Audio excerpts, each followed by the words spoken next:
So you might be trying to figure out why for some reason your iPhone camera is just not going through and zooming in. So maybe you're opening up the camera, right? And you're able to go through and kind of maneuver around the camera a little bit. You're able to tap on it and everything seems to be working. But for some reason the camera is just not zooming in at the bottom. Now this can happen for a couple of different reasons. First of all, the very first thing I'd recommend doing here for the most part is just going through, opening up the camera application like this, and closing it and reopening it back up.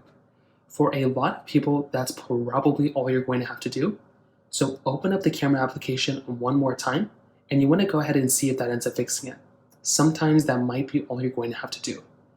Now you also want to make sure that within the certain modes that you're in, you will be able to zoom in, and some areas you won't be able to zoom in.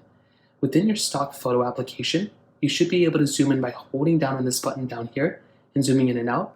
If your iPhone doesn't support it, you can also use your two fingers to zoom in and zoom out by just pinching and extending tap to zoom.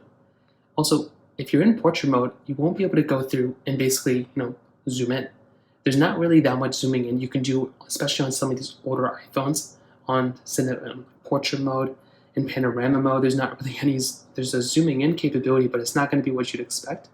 So make sure you're zooming in into the right areas.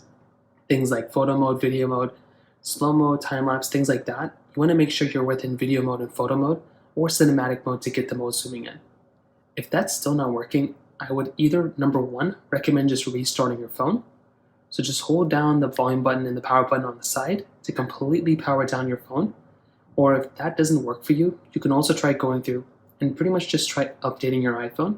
So make your way over into your iPhone settings, scroll down into your general settings right here, scroll over to software update, and go and try software updating your iPhone, and you want to see if that ends up fixing the problem. So those are kind of the main ways to go and fix this issue. If you have any other thoughts or questions, let me know in the comment section below. Hit the like button, that will mean so much, but definitely hit that subscribe button. More importantly than everything else, I love every single one of you guys. Hopefully I'll catch you guys in the next video. Peace out till then.